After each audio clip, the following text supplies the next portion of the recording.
नमस्कार मित्रांनो, तर मालिकेत आपल्याला असं बघायला मिळणार आहे की कमळी निंगी आता प्राजक्ताच्या बर्थडे पार्टीसाठी घरी आलेल्या असतात. दरवाजा उघडतो हा ऋषी कमळीला बघतो आणि खूप इम्प्रेस झालेला असतो, कारण तशी कमळी दिसतच असते. छान मोकळे केसने सोडलेले असतात. साधी, सिंपल पण अगदी सोज्वळ आणि सुंदर दिसत असते. नेहमीप्रमाणे तिच्या 2 वेण्या नसतात, तर मोकळे केसने सोडलेले असतात आणि छान सलवार सूट घातलेला असतो आणि त्याच्यामध्ये ती प्रचंड सुंदर दिसत असते आणि त्याच्यामुळेच ऋषी हा सारखा तिच्याकडे बघत असतो. तेवढ्यात आता कमळी निंगे आतमध्ये येतात आणि कमळी म्हणते, ऋषी सर हे काय रक्ताचे डाग आणि तेही कोणाच्या पायाचे आहेत?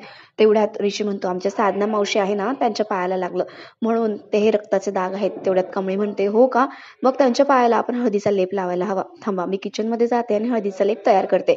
कमळी आता किचनमध्ये जाते आणि हळदीचा लेप तयार करते. मात्र ऋषी तिच्याकडे एकटक बघत असतो. कमळी आपलं आपलं काम करत असते, पण मात्र ऋषीची नजर तिच्यावरून काय हटत नसते आणि हा ऋषी आता तिथेच उभा राहतो आणि कमळीकडे बघत असतो. ती काय काय करते, कशी करते. आणि नंतर कमळी जेव्हा म्हणते, ऋषी सर चला, साधना मावशी कुठे दाखवा मला. ऋषी म्हणतो, काय? कमळी म्हणते, अहो चला. ऋषी म्हणतो, हो हो, जायचं आपल्याला तिकडे. आणि मग तो जरा आपल्या स्वप्नातून बाहेर येतो. कमळीने मात्र आज ऋषीची विकेट पाडलेली असते. तर मित्रांनो, अशाच अपडेटसाठी तुम्ही चॅनलला नक्की सबस्क्राईब करा. धन्यवाद.